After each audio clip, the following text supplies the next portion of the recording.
Hey, I'm TheGamerFromMars, and today I'll be taking a look at Guitar Hero on tour for the Nintendo DS. So, let's review it.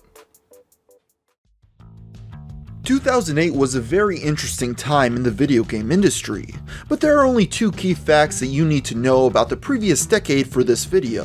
One is that the Nintendo DS was quickly becoming the most popular handheld console of all time, and two is that Guitar Hero was sweeping the nation as the top player in the then booming rhythm game market. Since these were the two biggest selling things at the time, it only made sense that the folks over at Red Octane wanted to merge them together into a money-making machine.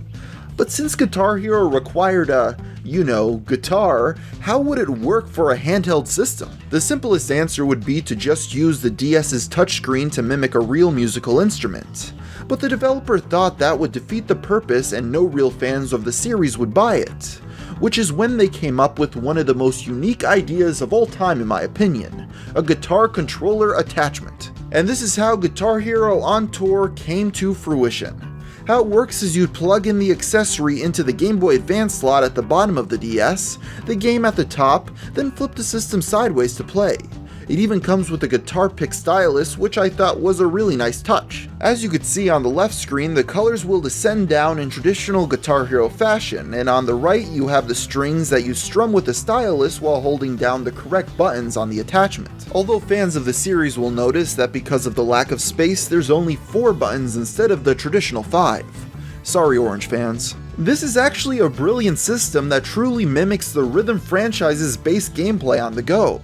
It feels like you're playing Guitar Hero, not just a lazy cash-in for a handheld because they saw dollar signs. On top of this, I enjoy the song selection of the game. It's varied across genres and generations of music. And of course you could Shrek out to All-Star, which is always welcome. There's only 25 tracks because of memory restraints on the DS, but it feels that they went all out rather than the home console games that I remember having a lot of filler music that no one cared about. Add to this, there were 2 follow-up DS games that provided even more tracks. While I've been singing Guitar Hero on Tour's praises, there's unfortunately one problem that destroyed this game for me, to the point that I don't think it even should have been made in the first place. Discomfort from playing. This game will lead to major discomfort in the wrist to the point of pain and cramping. When you boot it up, you're given a warning from the manufacturer that a break is needed every 15 minutes. When even the developers say that you can't play their game for more than a quarter of an hour at a time, there's a problem. I think the problem is that the accessory is not very ergonomic, and you end up bending your wrist in a very unnatural way to rock out. The only way to make it through a song somewhat comfortably is by resting your entire forearm on a surface to relieve tension. Because of this, I'm surprised it even made it through the prototype phase of production when I'm sure these flaws with the concept became apparent. What a shame. So would I recommend Guitar Hero on Tour for the Nintendo DS? Well, the answer to that question is no.